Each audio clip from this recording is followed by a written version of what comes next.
నగరంలోని రెస్టారెంట్లలో వేడివేడిగా గుమగుమలాడించే వంటకాలు చూసి లొట్టలేసుకొని తినేస్తున్నారా? అయితే ఆ రుచుల వెనుక కల్తీ ఉందని తెలుసా? నిల్వ చేసే ఆహారాన్ని వడ్డిస్తూ ప్రజల ప్రాణాలతో నిర్వాహకులు చెలగాటమాడుతున్నారు. దీనిపై ఆహార భద్రత, తూనికలు, కొలతల శాఖ అధికారులు కొరడా చులిపించారు. 20 బృందాలుగా ఏర్పడి నగరంలోని పేరున్న రెస్టారెంట్లపై దాడులు నిర్వహించారు.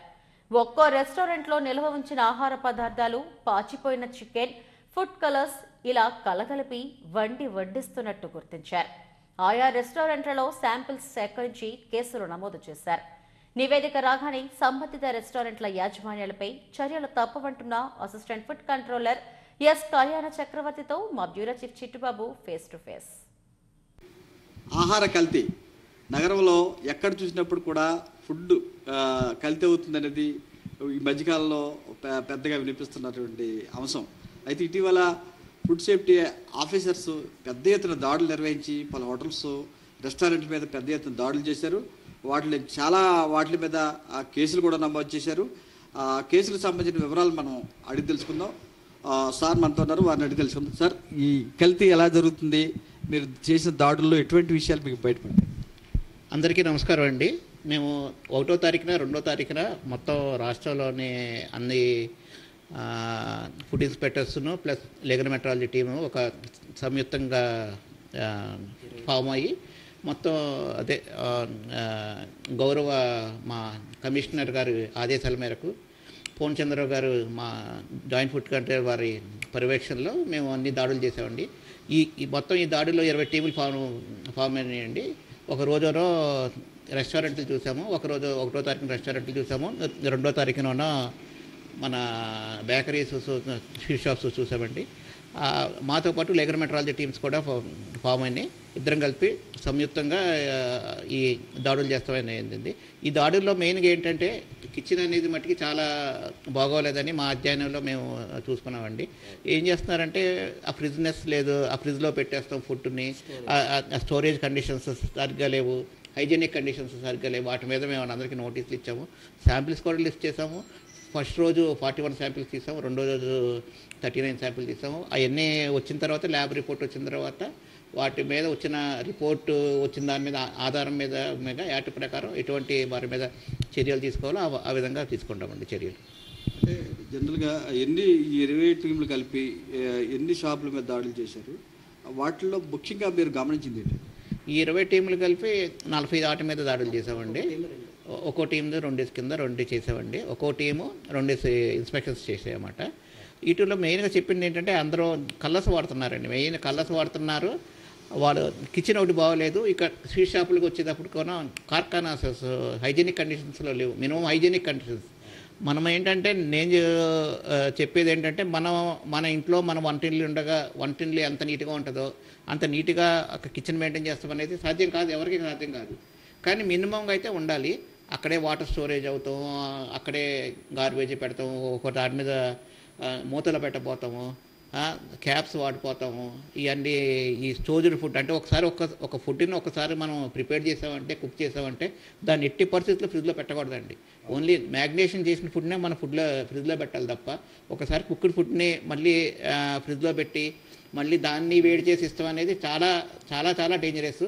ఇలాంటి తప్పులు మేము హోటల్స్లో ఆల్మోస్ట్ ఆల్ మేము చేసిన హోటల్స్లో దగ్గర 80% అయితే మేము గుర్తించామండి. ఈ విధంగా పెడతాం అనేది. ఒక్కో చోట ఏంటంటే బిర్యానీ అలాంటివి కూడా ఫ్రిడ్జ్లో పెట్టేస్తున్నారు, మనం రాగానే హీటర్లో వేడి చేసి ఇచ్చేస్తున్నారు. ఇంకో విధంగా ఏంటంటే ఈ నాన్ వెజిటేరియన్ పీసెస్ ఉంటాయి కదా, ఆ పీసెస్ వరకు తీసేసి అవి మళ్ళీ ఫ్రిడ్జ్లో పెట్టేస్తున్నారు అన్నమాట. అవి కూడా ఫ్రిడ్జ్లో పెట్టేసి మళ్ళీ వాడుతున్నారు. ఇలాంటివన్నీ మా ఇన్స్పెక్షన్స్లో మేము అన్ని రకాలుగా గుర్తించామండి. కేసులు పెట్టారు.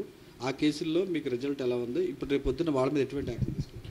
అంటే కేసులు పెడతాం అనేది ఇప్పుడు ఉండదండి. ఇదేంటంటే ఇమీడియట్ యాక్షన్ అనేది ఏముండదు.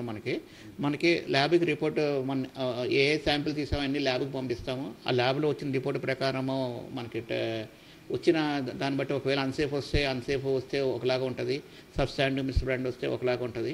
అవి కాకుండా యాక్ట్లో కొన్ని హైజీనిక్ కండిషన్స్లో నోటీసులు ఇచ్చామంట, ఇంప్రూవ్మెంట్ నోటీసులని, శానిటరీ కండిషన్ మీద నోటీసులని. అట్లాంటి వాళ్ళ నోటీసుల మీద మళ్ళీ మేము ఇంకోసారి వాళ్ళకి వెళ్ళి చూస్తాము. వాళ్ళు కానీ అంతా క్లీన్గా చేసుకుంటే అక్కడితో ఇది ప్రాబ్లం ఉండదు. ఒకవేళ వాళ్ళు క్లీన్గా చేయకపోతే గౌరవ జేసీ గారి దగ్గర కేసు ఫైల్ చేస్తుందండి. మిగతా నేను అన్సేఫ్ వస్తే మట్టుకి కలర్స్ అలాంటివి వస్తే మట్టుకి కోర్టులో కేసు ఫైల్ చేస్తే జరుగుతుందండి. టోటల్గా మనకి లైసెన్స్డ్ అంటే ఎన్ని ఇలాంటి హోటల్స్ ఉన్నాయి, లేకపోతే నగర వ్యాప్తంగా ఎన్ని ఉన్నాయి? అంటే లైసెన్స్ అనేది అందరూ తీసుకుంటున్నారండి. లైసెన్స్ అనేది అది ఆన్లైన్ అప్లికేషను, మనకి ఎవరికాలకే లైసెన్స్ తీసుకోవాలి. మేము తీసిన దాంట్లో ఆల్మోస్ట్ 95% మట్టుకి లైసెన్స్లు ఉన్న వాళ్ళే ఉన్నారండి. మేము కూడా ఏంటంటే ఒక చిన్న కాకుండా ఒక మీడియం కానీ ఎక్కువగా చూసాము. మరి చిన్న ఎక్కడ ఇన్స్పెక్ట్ చేయలేదు, ఎందుకంటే వారు చిన్న వాళ్ళ మీద ఇదని కాదు, వాళ్ళకి కొంచెం మనం వార్నింగ్ ఇస్తాం తప్ప వాళ్ళు కాదు. పెద్ద హోటల్సే మా స్వీట్ షాప్స్ కానీ బేకరీస్ కానీ ఏం చేసినా కానీ పెద్దవే చేశాను తప్ప చిన్నవాటికి వెళ్ళలేదు. చిన్నవాటికి వెళ్ళకపోతామంటే అక్కడ ఏమీ జరగట్లేదని కాదు, ముందు వీళ్ళ నుంచి మార్పు వస్తే అక్కడి నుంచి నెక్స్ట్ స్టేజ్గా వీళ్ళకి చెప్పుదామనేదే మాట తప్ప ఓవరాల్గా అయితే మట్టికి ప్రజలు కూడా బాగా ఏదన్నా రంగున్నప్పుడు బాగున్నప్పుడు వాళ్ళని ప్రశ్నించాలి, అంతే తప్ప వాళ్ళతో తాగాలా పడతాము, వాళ్ళతో ఇది ఉండకూడదని మేము కోరుతున్నాము. ఒకవేళ హోటలర్స్ కూడా ఒకవేళ ఫుడ్ బాగోలేదంటే వెంటనే ఆ ఫుడ్ మార్చి ఇవ్వాలి తప్ప వాళ్ళతో ఇటువంటి ఘర్షణ వాతావరణం ఉండకూడదు. ప్రజలు కూడా చాలా అప్రమత్తంగా ఉండాలండి. ఇక్కడ ఏం జరుగుతుంది, ఎలా వండుతున్నాడు ఫుడ్. ఇక్కడ ఒకవేళ కలర్స్ ఉంటే ఆ కలర్స్ ఉన్న ఫుడ్ అయితే మాకు వద్దు అని వాళ్ళని అడుగుతాం. అలాంటివి చేస్తేనే మార్పు వస్తుందండి. ఇది ఏంటంటే 2 అండి. 2000 ఉండేవాడు జాగ్రత్తగా ఉండాలి, తినేవాడు జాగ్రత్తగా ఉండాలి. లైసెన్స్లు అయితే అందరికీ ఉన్నాయండి. ఆల్మోస్ట్ 95% ఉన్నాయి. అంటే జిల్లా వ్యాప్తంగా ఒక 5,000 లైసెన్స్లు ఉన్నాయండి. 5,000 లైసెన్స్లు ఉన్నాయండి. రిజిస్ట్రేషన్స్ ఒక 10,000 11,000 దాకా రిజిస్ట్రేషన్స్ ఉన్నాయండి. రిజిస్ట్రేషన్స్ అంటే తోపుడు బళ్ళు, పాన్ షాపులు అలాంటివన్నీ రిజిస్ట్రేషన్స్ కింద వస్తాయి. తోపుడు బళ్ళు ఉంటాయి కదా. అది అంటే మీరు చెప్పారు నిరంతరం పర్యవేక్షణ కొనసాగుతుందని.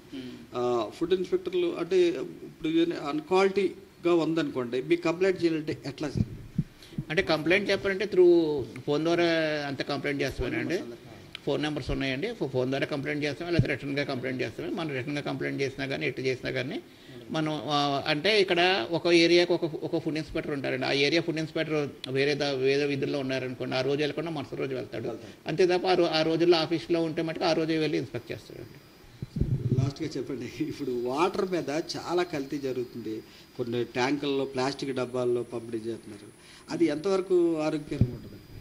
అంటే మనకి FSSAI యాక్ట్ ప్రకారం మనకి లూజ్ వాటర్ అనేది మా పర్యవేక్షణలోకి రాదండి. ఓన్లీ ప్యాకెడ్ వాటరే వస్తుంది. ప్యాకెడ్ వరకు మాకు ఏదైనా కంప్లైంట్స్ ఉన్నా మేము అట్టయితే వాటర్ మట్టికి గట్టి నిఘా పెట్టి చూస్తున్నామండి.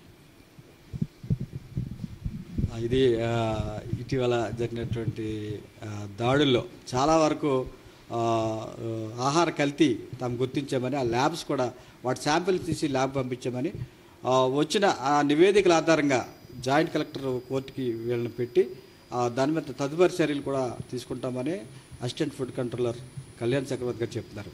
కెమెరా పర్సన్ అశోక్తో చిట్టుబాబు SDV విశాఖ నుంచి.